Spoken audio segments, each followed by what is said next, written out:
플렉스와 이온의 구매를 고민하시는 분들이 많습니다. 이온에서 디스플레이가 바뀌고 S펜을 추가한 것을 플렉스로 보시는 분들이 많은데 그렇지 않습니다. 그렇게 접근하면 올바른 구매가 힘들어요. 제가 직접 플렉스를 분해하고 분석을 통해 이온과의 비교를 가장 쉽고 정확하게 해드리겠습니다. 궁금하시면 영상을 끝까지 봐주세요.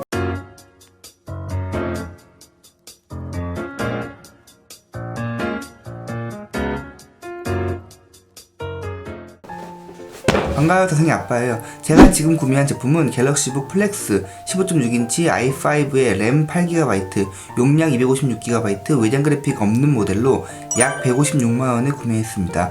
사은품으로는 먼저 블루투스 마우스, C단자 램포트, C단자 허브, 플렉스는 USB-A 단자가 없기 때문에 이런 허브 사용은 필수입니다. 참고로 저는 멀티 허브를 사용합니다. 이 부분은 이 다음 종합 리뷰 때 다시 설명드리겠습니다. 그리고 가죽 파우치를 받았습니다. 가죽 파우치는 얇은 노트북의 상징적인 액세서리로 고급스러움을 증가하고 이동 시 스크래치에 약한 알루미늄 바디를 보호해줍니다. 그리고 트위너 노트북은 더욱 이런 파우치 사용이 중요한데 태블릿 모드시 이렇게 바닥에 깔아놓고 사용하면 책상에 닿는 면을 안전하게 보호해줍니다. 먼저 구성품을 살펴보면 일체형 C단자 충전기로 깔끔한 디자인에 때가 아주 잘 타게 생겼네요. 65W로 충전 속도가 아주 빠릅니다. 그램과의 비교를 안 할 수가 없죠. 그램은 48W 충전기에 고속 충전을 지원하지 않아 충전 속도가 느리고 사용성이 좀 더 떨어집니다. HDMI 포트와 S펜 촉이 들어있고 C단자에서 USB-A로 변환하는 젠더가 들어있습니다.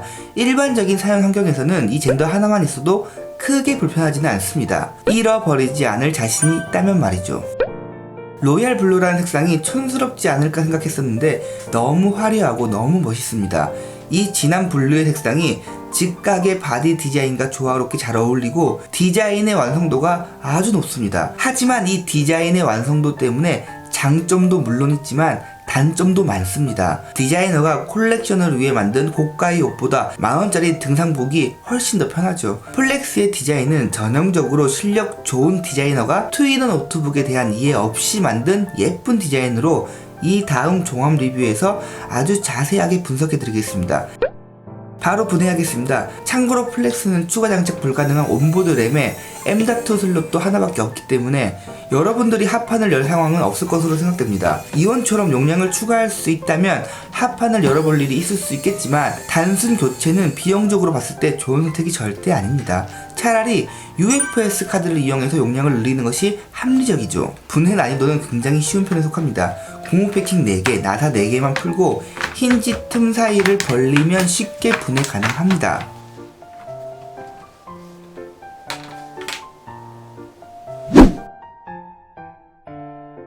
먼저 내부를 보겠습니다. 제가 구매한 노트북은 MX220이 없는 모델로 가장 먼저 눈에 들어오는 건 싱글펜이죠. 만약 MX220이 있었다면 2개의 히트파이프와 듀얼펜을 갖겠죠. 저는 제 사용 범위를 잘 알고 내장 그래픽으로 충분한 사용자이기 때문에 여기에 대한 불만은 없습니다. 제가 플렉스를 충분히 사용하고 난 시점에 이 리뷰를 만드는 것인데 이 펜이 절대 조용한 펜이 아닙니다. CPU의 온도가 높아서 펜이 빠르게 도는 것과 별개로 이 펜이 돌 때 생기는 바람 소리가 귀에 많이 들어옵니다. 성능이 다른 그램과 1:1 비교는 큰 의미가 없겠지만 펜의 정숙함을 비교하면 그램의 펜이 훨씬 좋습니다. 하지만 CPU를 많이 사용하지 않는 일반적인 사용 환경에서는 플렉스도 충분히 조용한 노트북이니 걱정할 정도는 아니라고 생각합니다. 플렉스의 핵심 기능인 S펜을 보관하고 충전하는 공간입니다. 보통의 다른 스타일러스 펜은 사용하기 위해 전력을 공급해야 되는데 S펜은 노트북 액정 자체에 기술이 들어가기 때문에 전력 공급 없이도 사용 가능합니다. 하지만 이번 플렉스는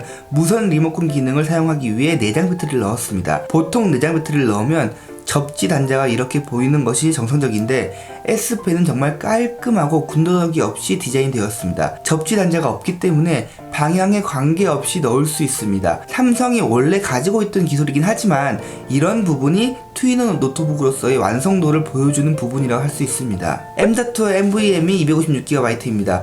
교체는 가능하지만 확장은 불가능합니다. 메인보드 뒤쪽에 C단자가 3개 있는데 내구성이 좋아 보이지는 않습니다. 최대 출력 5W 스피커가 2개 있습니다. 일반 노트북들이 2W급의 스피커를 사용하는 것을 생각해봤을 때 노트북의 방향성에 맞게 멀티미디어에도 신경을 쓴 모습이 보입니다. 69.7W의 배터리는 요즘 나오는 배터리 용량이 큰 경량 노트북에 비해서 수치로는 부족할 수 있지만 전력량이 적은 QLED의 디스플레이로 인해 굉장히 긴 사용시간을 보입니다. 제가 사용했을 때 배터리에 대한 만족도는 높았습니다. 배터리를 분해하면 아래에 스마트 기기 무선 충전 코일과 터치패드가 함께 있습니다. 이 무선 충전 기능은 위치 때문에 실용성이 높다고 생각하지는 않아요. 하지만 공간을 활용하는 좋은 아이디어라고 생각합니다. 무선 충전 코일이 사실 굉장히 얇고 가볍거든요. 이 부분이 실용성이 있다 없다는 사용자마다 다르겠지만 이러한 아이디어를 상용화했다는 부분은 앞으로 이런 작은 부분들의 발전 가능성을 보여준다고 생각합니다. 맨 아래 부분을 보면 마그네틱이 달려있어서 노트북을 닫았을 때 일정한 힘으로 고정시켜줍니다. 조립은 분해의 역순입니다.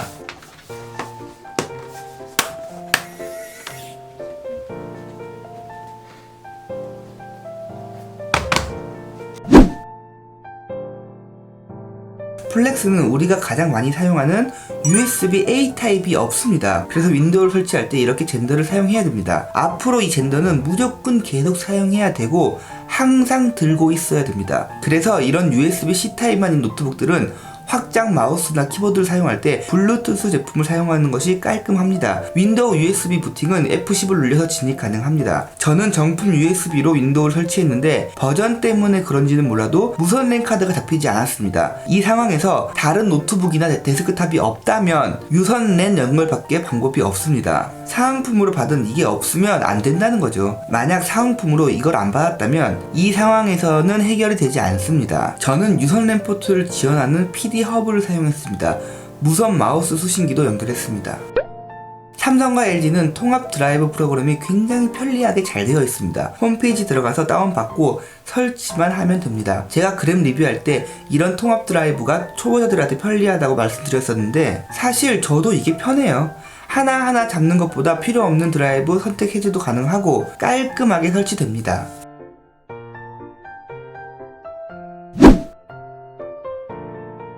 플렉스와 이온은 MX250이 들어간 노트북을 많이 구매하시기 때문에 아이스레이크와 코멜레이크 차이는 크다고 보지는 않습니다. CPU의 성능이 오차 범위 안에서 큰 차이가 없다고 가정하고 리뷰하지만 10나노 공정의 아이스레이크를 꼭 사용해야 된다라고 생각하시면 용도와 관계없이 플렉스가 좋은 선택입니다.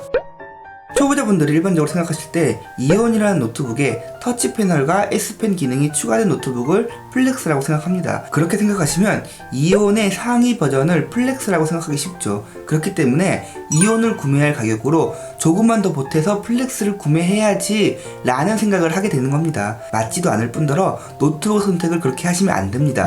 이 전 영상에서 강조했듯이 플렉스는 S펜을 활용할 수 있는지에 대한 고민만 하시면 됩니다. 플렉스와 이온의 선택지에서 S펜의 활용을 하지 않는다면 플렉스를 선택할 이유가 하나도 없어요. 왼쪽은 이온이고 오른쪽은 플렉스입니다. 제가 이 전 영상에서 자세히 설명드렸었는데 360도 액정 회전형 컨버터블 노트북은 강화 유리를 사용하기 때문에 디스플레이가 두껍고 무겁습니다. 사진으로도 이온보다 플렉스의 디스플레이 두께가 살짝 더 두꺼운 것을 알 수 있죠. 이온의 본체는 USB-A 타입 풀사이즈와 HDMI 풀사이즈가 들어갈 수 있는 최소한의 두께로 그램 15에 16.8mm보다 더 얇은 14.9mm입니다. 무게도 MX250 포함해서 1.26kg이면 잘 만든 노트북이죠. 여기서 이온의 내부를 보는 것이 중요합니다. 먼저 M.2 규격의 SSD를 확장할 수 있고 램도 확장 가능합니다. 그리고 램 가드는 물론 제가 분해 리뷰할 때 항상 강조하는 포트 가드가 양쪽으로 결착되어 있습니다. 이 스틸 재질의 포트 가드가 있으면 포트의 반복적인 사용이나 잘못된 포트 사용 시 충격으로 흔들리고 내구성이 떨어지는 것을 방지해주죠. 그램과 플렉스는 이런 가드가 없어요. 이런 보이지 않는 부분이 실제 노트북 수명을 올려주는 데 도움이 되는 아주 중요한 부분이죠. 이온의 1.25kg은 요즘 초용량 노트북 기준 다소 무겁게 느껴질 수 있지만 MX250, 램, SSD 확장성, 포트들의 내구성, 바디의 완성도를 종합적으로 볼 때 굉장히 좋은 노트북입니다. 여기에 에르고리프트 힌지까지 적용해서 발열에 대한 문제도 좀 더 해결하려는 모습을 보이죠. 화려한 디자인과 동시에 노트북으로서의 완성도까지 잡기 위해 노력한 노트북이죠. 다시 외관을 보겠습니다. 이 멋지고 잘 만들어진 이온의 본체에 플렉스의 디스플레이만 올리면 너무 완벽한 노트북이 될 것 같은데, 그렇게 되면 두께가 14.9mm가 넘어가고 무게도 꽤 무거워지죠. 삼성은 이온과 플렉스의 두께를 동일하게 14.9mm로 만들고 싶었어요. 그래서 플렉스는 이온보다 디스플레이가 두꺼운 만큼 딱 그만큼 본체를 더 슬림하게 그리고 더 경량화 시켰습니다. 이 무리한 경량화가 플렉스의 단점을 만드는 거죠. 1. 램을 추가할 수 없습니다. 2. M.2 SSD를 추가할 수 없습니다. 3. 포트 가드가 빠져서 포트 내구성이 떨어집니다. 4. USB-A 타입과 HDMI 풀사이즈가 빠집니다. 1번과 2번은 처음 살 때 사양을 본인의 사용 범위에 잘 맞게 구매하시면 큰 문제는 아닙니다. 3번 역시 이렇게 분해해서 제가 언급을 하니 아 그렇구나 하지, 가드가 없다고 포트가 쉽게 박살나고 그러진 않습니다. 있으면 더 좋은 거죠. 풀사이즈 HDMI도 안 쓰는 사람들은 안 쓰죠. 하지만 USB-A 타입은 없으면 당장 불편합니다. 이 불편함을 한 번이라도 경험하면 C타입만 있는 노트북은 보지도 않습니다. 젠더나 허브를 항상 들고 다니면 되지라고 간단하게 생각할 문제는 아닙니다. 우리가 결국 시간이 흘러 전기차를 타게 될지라도 지금은 당장 충전소가 부족해서 불편한 것과 동일하죠. 노트북은 경량화가 되면 USB-A 타입은 점점 사라질 겁니다. 맥북이 시대를 너무 앞서 나가서 문제일 뿐 결국 맥북처럼 됩니다. 반드시 그렇게 됩니다. 하지만 지금 당장은 아니라는 거죠. 맥북은 선택의 폭이 없기 때문에 어쩔 수 없이 구매해서 사람이 기계를 따라가는 경우고, 윈도우 노트북은 선택의 폭이 넓어요. USB-C 단자만 있는 노트북은 불편하기 때문에 굳이 구매하실 필요가 없습니다. 구매한다면 한 가지 이유죠. S펜을 사용하는 투인원 노트북인 플렉스가 필요할 때. 제가 지금 설명드린 내용은 인과관계와 순서는 실제 삼성이 개발한 순서와 차이가 있을 수 있지만 이온과 플렉스의 차이를 가장 쉽게 설명한 방법이라고 생각합니다. 다시 한번 정리해 드리겠습니다. 플렉스는 이온의 상위 버전이 아닙니다. 특수한 기능이 있는 만큼 원가가 높아 이온보다 비싼 것 뿐이죠. 비싼 부분이 누구에게나 필요한 기능도 아닙니다. 플렉스는 S펜을 잘 활용할 수 있는 유저한테 좋은 노트북이죠. 하지만 S펜을 제외하고 노트북으로서의 사용성은 이온이 더 좋습니다. 플렉스를 이미 구매하셨거나 구매 예정인 분들은 제 리뷰가 불편할 수 있어요. 플렉스의 장점만 보고 싶을 거예요. 그래야 비싼 가격에 대한 합리화가 되거든요. 플렉스는 S펜 지원 말고도 많은 장점이 있습니다. 하지만 제가 강조하는 것은 그 모든 장점들을 확인하기 이전에 노트북에 있어서 사용 목적이라는 부분이 가장 중요하다는 거죠. 제 리뷰는 플렉스를 까는 리뷰가 아니고 알맞은 사용자를 찾아드리는 리뷰입니다. 저는 지금 플렉스를 사용하고 있고 S펜을 잘 활용하고 있습니다. 그리고 투인원 노트북을 그 누구보다 더 많이 사용해 왔습니다. 많이 사용했기 때문에 정확히 사용성에 대한 분석이 가능한 거죠. 그리고 많이 사용했기 때문에 사용 팁도 많이 알고 있습니다. 이 다음 종합 리뷰에서는 플렉스의 디테일한 리뷰와 리뷰를 통한 분석 그리고 사용 팁까지 제가 알고 있는 모든 것을 영상으로 담아보겠습니다. 끝까지 봐주셔서 진심으로 감사드립니다.